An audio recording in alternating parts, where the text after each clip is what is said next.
नमस्कार। English grammar को समझाने और कम्युनिकेशन और प्रेजेंटेशन स्किल्स को बेहतर बनाने के लिए श्रीदेवी क्लासेस में हमारे साथी गौरीशंकर जी धिंगड़ा की इंग्लिश ग्रामर प्लेलिस्ट में एक बार फिर आपका स्वागत है। आज धिंगड़ा जी आपको समझा रहे हैं रिपोर्टेड स्पीच या नरेशंस में डायरेक्ट इनडायरेक्ट स्पीच की कंसेप्ट रूल्स को एग्जांपल्स के साथ, और ये इस सीरीज की दूसरी लर्निंग वीडियो है। शुरू करते हैं धिंगड़ा जी की क्लास। नमस्कार दोस्तों, मैं जीएस धिंगड़ा यूट्यूब चैनल पर आपका स्वागत करता हूं। आज का अपना टॉपिक है नरेशन। इसको अपने रिपोर्टेड स्पीच के नाम से भी जानते हैं, इसे डायरेक्ट इनडायरेक्ट स्पीच भी कहा जाता है। तो इसी टॉपिक पर आज अपने चर्चा करने वाले हैं। ये वीडियो आपके लिए बहुत इंपॉर्टेंट होने वाला है, क्योंकि हर कॉम्पिटिटिव एग्जाम में, स्कूल एग्जाम में इससे रिलेटेड क्वेश्चन पूछे जाते हैं। इंग्लिश सीखने के लिए भी ये टॉपिक बहुत महत्व रखता है। इसलिए इस टॉपिक को अगर आप अच्छे से समझना चाहते हैं तो पूरे वीडियो को ध्यान से शुरू से आखिर तक देखना, और फिर इस टॉपिक के बारे में आपको कोई भी डाउट नहीं रहेगा।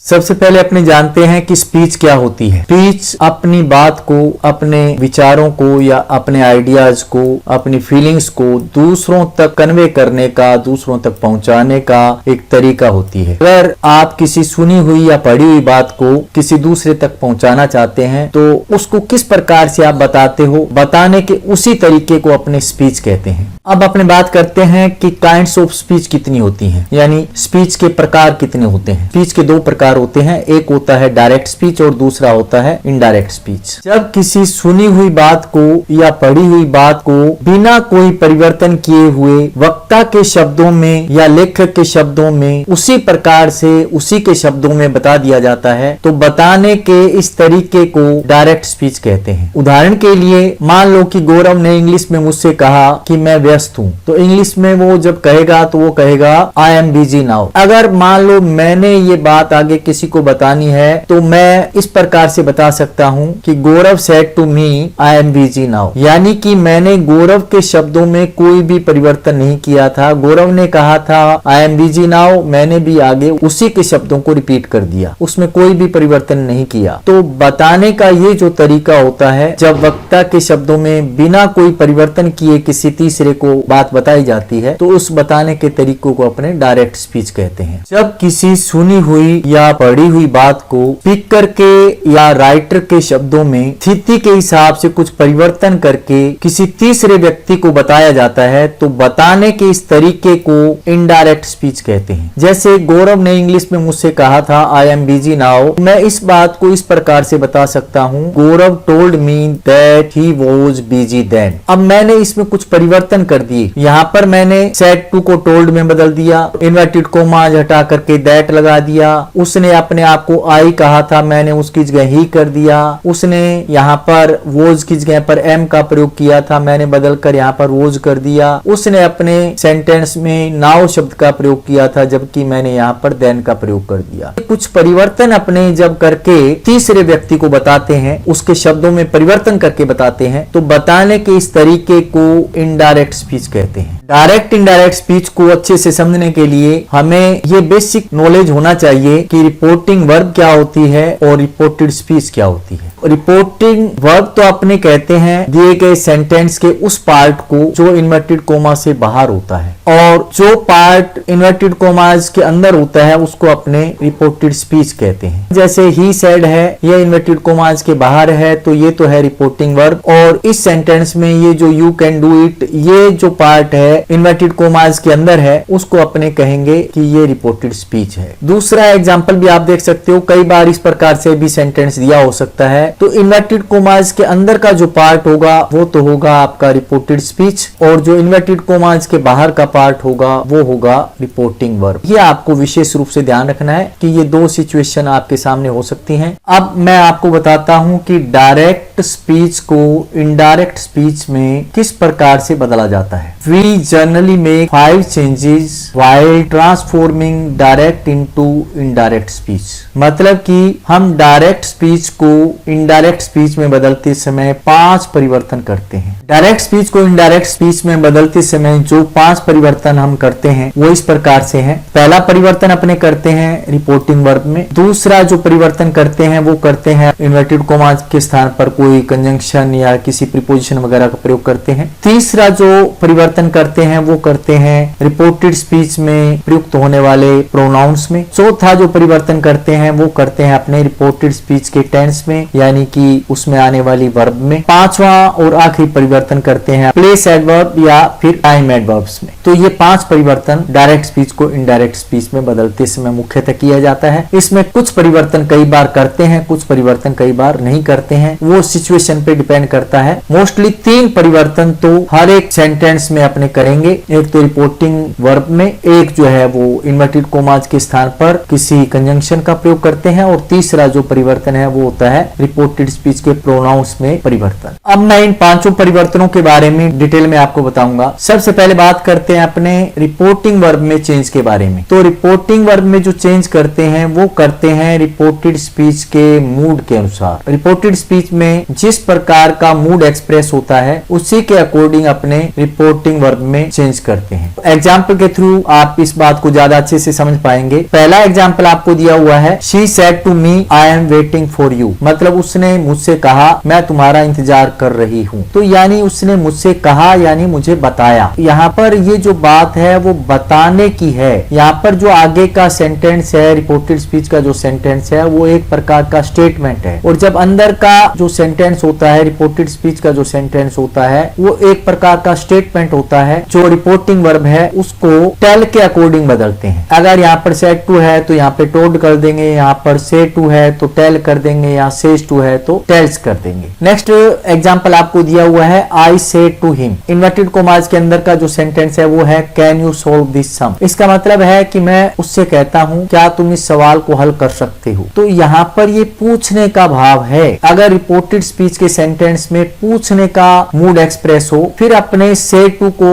आस्क के हिसाब से बदल देंगे। अगर सेज टू होता तो यहाँ आस्क का यूज करते, और अगर यहाँ पर सेड टू होता तो आस्क्ड का यूज करते। तीसरा एग्जाम्पल आपको दिया हुआ है, teacher said to the boy get out from here, मतलब कि टीचर ने लड़के से कहा कि यहाँ से चले जाओ या दफा हो जाओ। अब यहाँ पर टीचर का मूड है, जो एक्सप्रेशन है उसका जो मूड है वो है आदेश का, यानी एक प्रकार से टीचर उसको आदेश दे रहा है। इसलिए अपने सेड टू को यानी कि रिपोर्टिंग वर्ब को ऑर्डर्ड में बदल देंगे। अगर यहाँ सेड टू होता तो ऑर्डर में बदलते, सेज टू होता तो ऑर्डर्स में बदलते, और सेड टू है तो ऑर्डर्ड में बदल देंगे। तो इस प्रकार से अपने रिपोर्टिंग वर्ब को रिपोर्टेड स्पीच के मूड के अनुसार चेंज करते हैं। कई बार अगर अंदर का जो सेंटेंस होता है वो स्टेटमेंट होता है और यहाँ पर अकेला से हो या सेज हो या सैड हो, फिर अपने रिपोर्टिंग वर्ब को बदलने की जरूरत नहीं होती है। अब अपने देखते हैं कि इन्वर्टेड कोमाज के स्थान पर अपने किस प्रकार से परिवर्तन करते हैं। इन्वर्टेड कोमाज में चेंज भी रिपोर्टेड स्पीच के सेंटेंस के प्रकार के अनुसार करते हैं।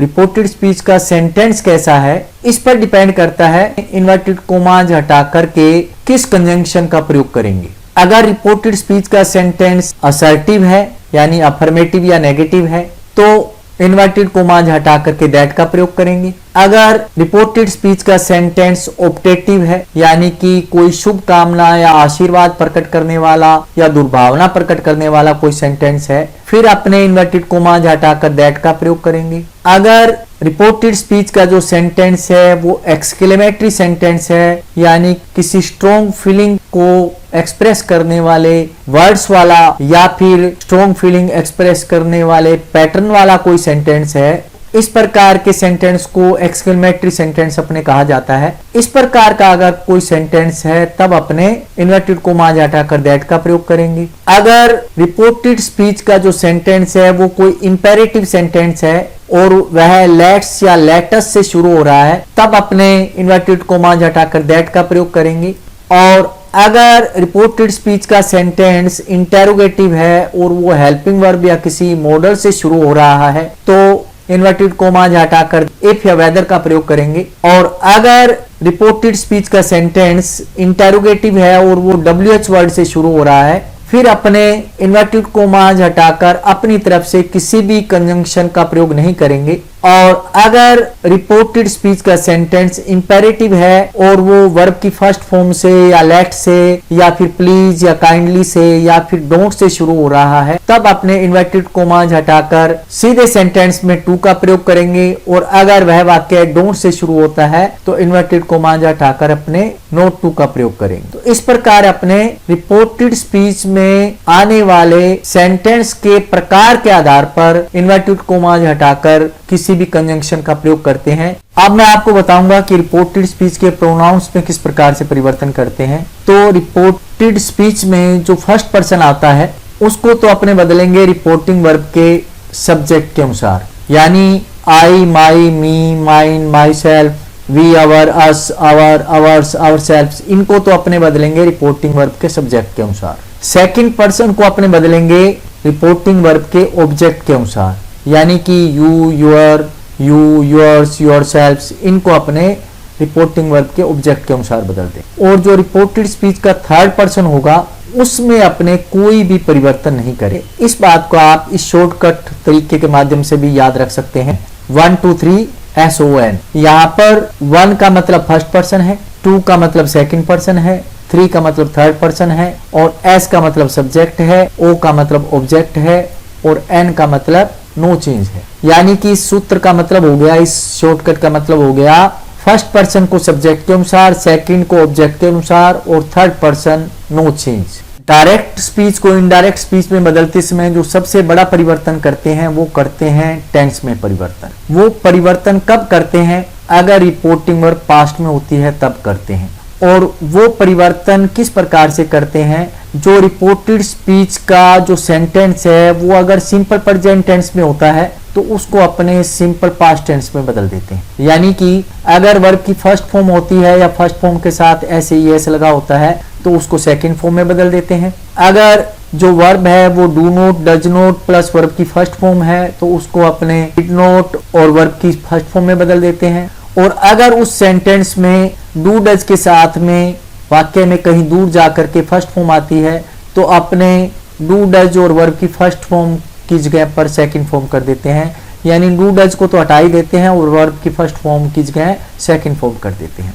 और अगर जो रिपोर्टेड स्पीच का सेंटेंस है उसका टेंस प्रेजेंट कंटिन्यू है तो उसको अपने पास्ट कंटिन्यू में बदल देते हैं। यानी कि इज, आर, एम को अपने वॉज वर्ब में बदल देते हैं।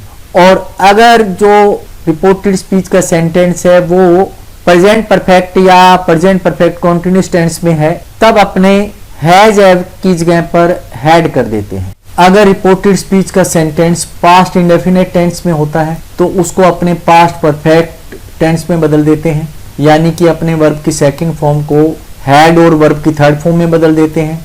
अगर वाक्य में डिड प्लस वर्ब की फर्स्ट फॉर्म आती है तो उसको अपने हैड और थर्ड फॉर्म में बदल देते हैं। इसी प्रकार से अगर रिपोर्टेड स्पीच का जो सेंटेंस है उसका टेंस पास्ट कंटिन्यू टेंस होता है तो उसको अपने पास्ट परफेक्ट कंटिन्यू टेंस में बदल देते हैं। यानी कि अपने वॉज वर्ब को हैड बीन में बदल देते हैं। अगर रिपोर्टेड स्पीच के वाक्य में किसी भी मॉडल का प्रयोग हुआ होता है तो उन मॉडल्स में इस प्रकार से अपने परिवर्तन करेंगे। शैल विल को तो अपने बदल देंगे वुड में, मे को माइट में बदल देंगे और अगर वाक्य में कैन का प्रयोग हुआ है तो उसको अपने कुड में बदल देंगे। डायरेक्ट स्पीच को इनडायरेक्ट स्पीच में बदलते समय जो अपने पांचवा परिवर्तन करते हैं वो होता है प्लेस एडवर्ब्स या टाइम एडवर्ब्स में परिवर्तन। यानी रिपोर्टेड स्पीच के सेंटेंस में जो प्लेस संबंधी शब्द आते हैं या टाइम बताने वाले जो शब्द आते हैं उनमें अपने परिवर्तन कर देते हैं। नाउ को तो अपने देन में बदल देते हैं, जस्ट को भी देन में बदल देते हैं, टुडे को दैट डे में बदल देते हैं, टुनाइट को